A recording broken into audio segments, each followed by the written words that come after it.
la création des cieux et de la terre, du soleil, de la lune, Et Allah Jalla wa Ala, quand il parle du mariage, eh bien il rappelle que ça fait partie de ces signes aussi. Ajib.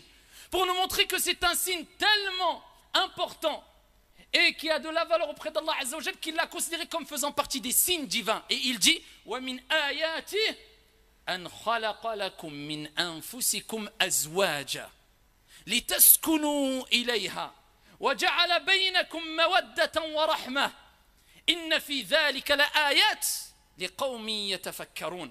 Et il dit, et parmi ces signes, il a créé an khalaqa lakum pour vous de vous.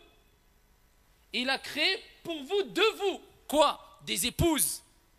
Pour que vous viviez avec elles. Mais de quelle manière Allah? Les taskunu, Allah il parle de sakina. Les taskunu en tranquillité. Dans le calme avec elles. Pas dans les conflits et la guerre. Ça fait partie des signes divins.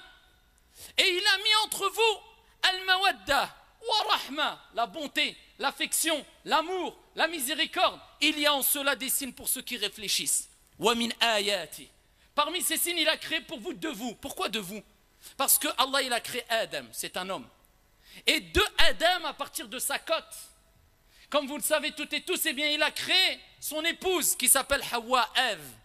Donc, il a créé de l'homme, eh bien, la femme.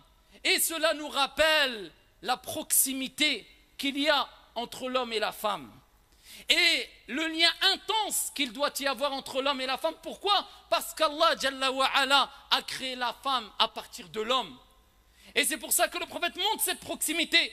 Dans un hadith rapporté par At-Tirmidhi et d'autres, quand il dit Inna nisa shaqa'iqur rijal. Les femmes, eh bien, sont les sœurs germaines des hommes.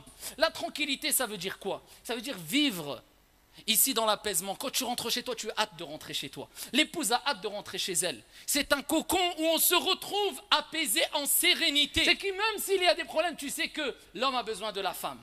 Et la femme a besoin de son mari. Donc il faut arrêter de se voiler la face. Il faut agir avec maturité.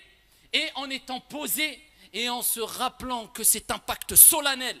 C'est un acte d'adoration. Et Allah Azza wa Jal nous a facilité la vie en sérénité. Si on ne vit pas cette vie sereine avec notre femme, ou la femme avec son mari, c'est qu'on doit accuser, pas Dieu, mais ta propre personne.